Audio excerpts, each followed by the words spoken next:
ओवैसी। बहुत बहुत शुक्रिया सर।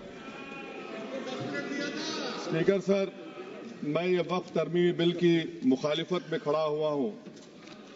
किसी एक शायर ने बड़ा अच्छा कहा था, जब भी ज़मीर और ज़र्फ का सौदा हो दोस्तों, जब भी ज़मीर और ज़र्फ का सौदा हो दोस्तों, कायम रहो हुसैन के इनकार की तरह।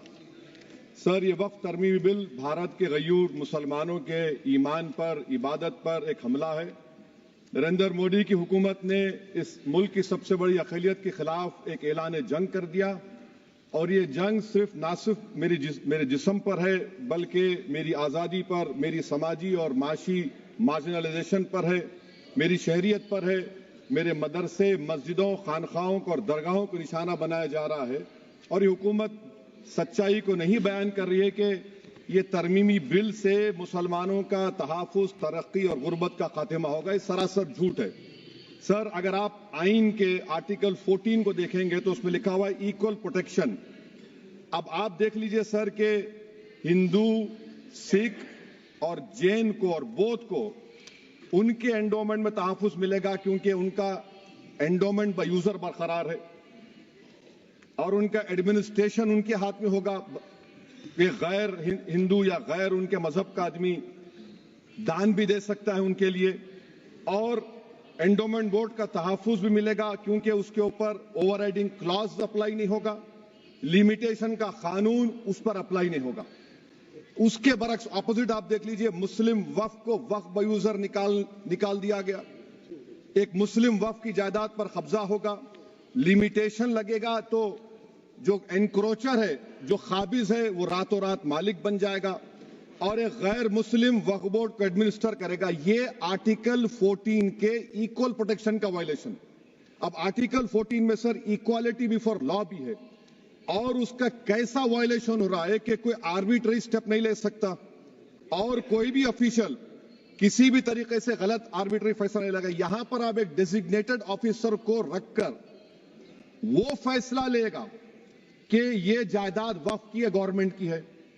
क्या ये प्रिंसिपल्स ऑफ नेचुरलिटी के खिलाफ नहीं है जिसका तकर्रुर एग्जीक्यूटिव करती है? ये हमारे theory of separation of powers, Bharat के आइन का बेसिक स्ट्रक्चर का हिस्सा है। क्या इसका वायलेशन नहीं है? सर, आर्टिकल 25 का वायलेशन कैसे है कि आप मुसलमानों से वक्फ बाय यूजर छीन रहे हैं और फिर आप कर्ब कर रहे हैं वक्फ वाल औलाद को, मगर वहीं पर दूसरे धर्म के मानने वालों को उनके मजहब पर चलने की पूरी इजाजत है। लफ्ज जो आर्टिकल 25 में इस्तेमाल हुआ सर, वो इक्वली एंटाइटल्ड, यहां पर मुसलमानों के इक्वल एंटाइटल्ड नहीं हो रहा।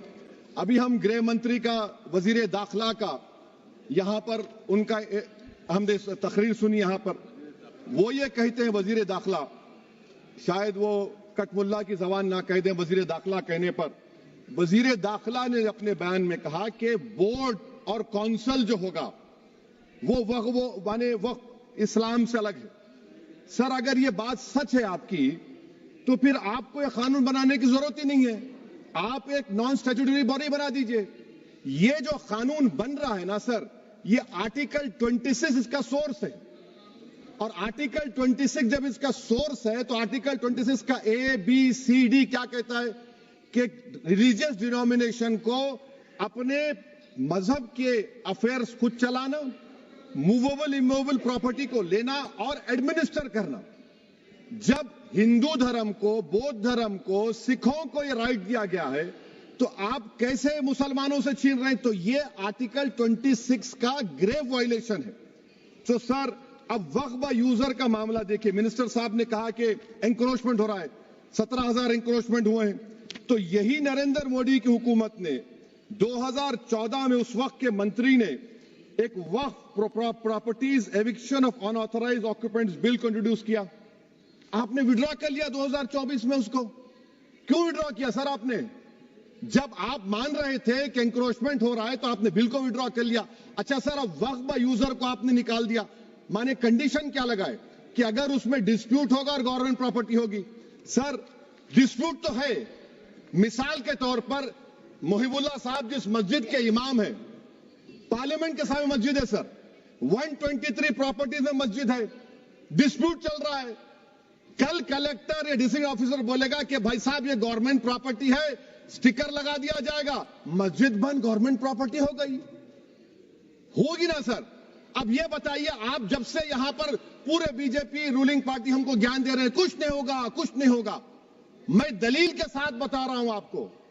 ये मस्जिद दिल्ली गवर्नमेंट बोलती हमारी है, वक्फ दिल्ली वक्फ बोलता हमारी है, तो सर वक्फ बाय यूजर, अगर मैं अपनी गवर्नमेंट के खिलाफ वक्फ बोर्ड वक्फ बाय यूजर इस्तेमाल नहीं करेगा तो क्या है सर? अच्छा, ये अमेंडमेंट जब हो जाएगा तो मुझे कहने दीजिए सर, सिर्फ प्राचीन मंदिरों की हिफाजत होगी, मस्जिदों की नहीं होगी।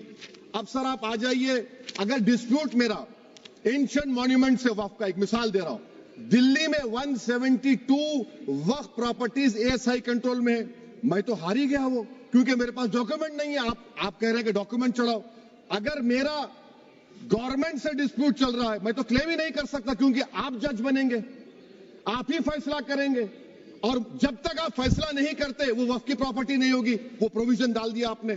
अच्छा, अगर मेरा डिस्प्यूट एंक्रोचर से होगा सर, तो एंक्रोचर में तो आपने तो 107 को डिलीट कर दिया, आप रातों रात खाबिज को, एंक्रोचर को मालिक बना रहे हैं। सर मैं ये पूछना चाहता हूं आपके जरिए हुकूमत से, एक मुंबई में एक बहुत बड़े दौलतमंद है, खोजा बरादरी का यतीम खाना था, उन्होंने 2004 या 5 में 22 करोड़ में खरीद लिया। वो केस सुप्रीम कोर्ट में कि आप उनको मालिक बनाना चाहती हैं लिमिटेशन एक्ट अप्लाई करके, हमको बताइए, हम जानना चाह रहे हैं। और सच्चर कमेटी ने सर 2007 में कहा कि दिल्ली के 123 प्रॉपर्टीज की मार्केट वैल्यू 6000 करोड़ की। आज हम 2025 में आ गए, क्यों आप उन प्रॉपर्टीज के खिलाफ पड़े हुए? 1976 में उस वक्त के वजीर आजम इंदिरा गांधी लेटर लिखा, इसको आप दे दीजिए, मगर आप उसको मानने को तैयार नहीं है। तो सर और एक जो झूठ फैलाया जा रहा है, management empowerment efficient development, sir this bill takes any management from the hands of Muslims, disempowers the waqf in comparison to any other stakeholder, takes away the efficiency of administration and hampers development. Waqf disempowerment in the name of efficiency, inefficiency is being created. The progress of development from pre-independence till today sought to be destroyed. Sir अभी हमारे home minister साहब ने फजल पुकाया case का जिक्र किया। Sir मैं आपसे गुजारिश करूंगा कि होम मिनिस्टर जरा अच्छे लोगों को रखकर इंफॉर्मेशन ले। फजल पुकाया का ऑबिटर क्या है? इट इज ऑबिटर, वो रेशियो डिसेंडेंटाई नहीं है जो आपने कहा है। अच्छा सर, शेड्यूल ट्राइब के बारे में कहा, क्या शेड्यूल ट्राइब में मुसलमान नहीं होते? शेड्यूल कास्ट में नहीं होता मुसलमान, शेड्यूल ट्राइब में मुसलमान होता। तो क्या आर्टिकल 25 मेरा चला गया, आर्टिकल 26 चला गया, आर्टिकल 14 चला गया, 15 चला गया, 29 चला गया? लक्षद्वीप का एक मुसलमान एमपी है, क्या उसको राइट नहीं है क्योंकि ट्राइबल है? क्या कह रहे हैं आप? इस ऐवान को क्यों गुमराह कर रहे हैं आप शेड्यूल ट्राइब के नाम पर? सर और एक चीज जो आपको बता रहा हूं सर, अब आप जब आर्टिकल 26 से मेरा सोर्स है, तो आप सेंट्रल वक्फ काउंसिल में 22 में से 11 आप नॉन मुस्लिम को बना सकते हैं। रिलीजन न्यूट्रल आपने कह दिया, और आप बनाएंगे, क्यों बनाएंगे आप? स्टेट वक्फ बोर्ड में 7 नॉन मुस्लिम होंगे और 4 मुसलमान क्यों होंगे? क्योंकि आप लॉ में 95 में डायरेक्ट मैनेजमेंट में ले सकते हैं 5 साल के लिए। आप वक्फ बाय यूजर को आप कलेक्टर डिस्ट्रिक्ट ऑफिसर बोलेगा ये वक्फ की प्रॉपर्टी नहीं है, तो वो वक्फ बोर्ड खामोश बैठ जाएगा, कुछ एक्शन ही नहीं लेगा, क्योंकि वो आपके प्यादे हैं। अच्छा, जब आप नॉमिनेट करेंगे सर मैं मोदी गवर्नमेंट के खिलाफ नो कॉन्फिडेंस ला सकता हूं, मगर वक्फ बोर्ड का चेयरमैन जो नॉमिनेट होगा उसके खिलाफ नो कॉन्फिडेंस नहीं ला सकते, हम बिल्कुल नहीं ला सकते। क्या मजाक है बताइए आप? ये डेमोक्रेसी है। नॉमिनेट भी स्टेट गवर्नमेंट करेगी, वो अगर डिक्टेटर बन जाएगा जैसा आज भारत में हो रहा है तो वो भी नहीं हटेगा। कम से कम यहां पर तो इलेक्शन है, वहां पर तो आप 5 साल झेलते रहो उसको। अच्छा सर, अब ये जो क्लॉज 11 और क्लॉज 9 आप 16AA से देखिए, where the qualification of the members of the board has been limited only to 3 categories contained in 14(1)(c). Intention is very clear that the majority is to be packed with non-Muslims. So who will defend my interests, sir? If I cannot depend on the state waqf board, central waqf council, which are going to comprise non-Muslims, this in itself is a clear violation of Article 26, 14 and 15, sir. अच्छा sir, CO पहले 95 act में था कि word मुस्लिम, आपने गायब कर दिया उसको। अरे आखिर क्यों इतनी नफरत है आपके लफ्ज मुसलमान से? अच्छा फिर क्या कह रहे हैं आप कि ये भी आर्टिकल 26 का वायलेशन है। सब जितने हिंदू धर्म के प्रॉपर्टीज हैं, सिख धर्म के हैं, बौद्ध के हैं और आपके जैन के, वहां पर उन्हीं के मजहब का ऑफिसर होगा। और कहां पर नहीं होगा? वक्फ बोर्ड में। Waqf board is a pure religious institution, इसको समझने की जरूरत है। तो आप ये कर दे रहे हैं सर। अच्छा सर आप देखिए, अब आप आ जाइए ये ट्राइब्यूनल पर। मुझे समझ में नहीं आया सर कि हमारे होम मिनिस्टर वजीर दाखिला ने क्या कह दिया कि 2013 का जो कानून है वो नहीं बनता तो हम नहीं लेके आते। मैं बड़े अदब के साथ उनसे पूछना चाह रहा हूं कि क्या उस वक्त राजनाथ सिंह साहब, अडवाणी साहब, हमारी लेट सुषमा स्वराज, ये बड़े बड़े नेता यहां बैठे थे? आपने यूनानिमस उस कानून को पास करवा दिया। कीर्ति आजाद थे उस वक्त, अब यहां बैठे हैं वो टीएमसी में। तो क्या आप गलत थे या वो गलत थे? हमको बता दीजिए, आप बता दीजिए। क्योंकि अगर अडवाणी आपके लिए बहुत बड़ा नेता है, मेरे लिए नहीं हो सकते, आपके लिए आपने पद्मश्री दिया उनको। मोहतरमा सुषमा स्वराज की जबरदस्त तकारीर का मैं कायल हूं। वो बैठकर उस 2013 को यूनानिमस पास कर दिए। मुझे कंफ्यूजन है कि क्या अमित शाह, नरेंद्र मोदी बड़े हैं या अडवाणी बड़े हैं? आपके लिए आप तय कर लीजिए। अच्छा सर, आपके tribunal sir, railway Clements tribunal, NGT tribunal, income tax, वैसे 14-15 ट्राइब्यूनल है। हिंदू एंडोमेंट का ट्राइब्यूनल, सबका अपील नहीं होती, रिव्यू होता है। गृह मंत्री सरकार कह रही है कि नहीं, रोक दिए, रोक लगा। कैसे रोक लगाते हैं? रिव्यू अपील में तो फर्क होता है ना सर।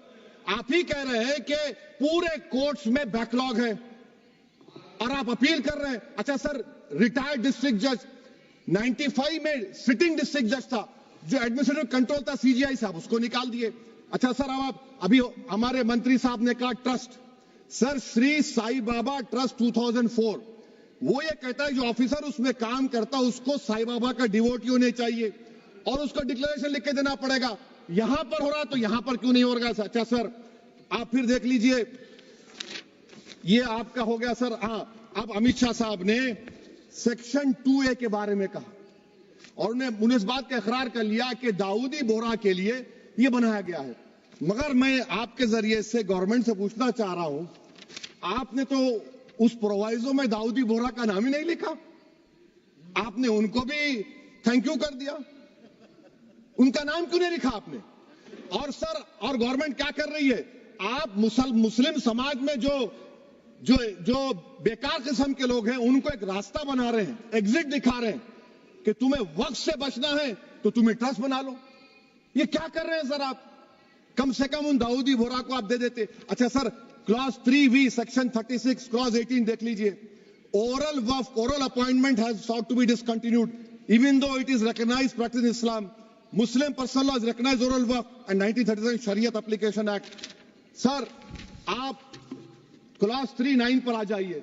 5 साल के लिए मुसलमान। मैं किरण रिजिजू से पूछना चाहता हूं, सर दाढ़ी रखे तो मुसलमान प्रैक्टिसिंग है या क्लीन शेव आपकी तरह है? तो बताइए हमको, प्रैक्टिसिंग क्या होगा? अच्छा, किसी को पकड़ के मॉब लिंच कर दिया और बोले कि JSR का नारा लगाया, और वो JSR का नारा लगाया तो क्या मुसलमान रहेगा? नहीं रहेगा।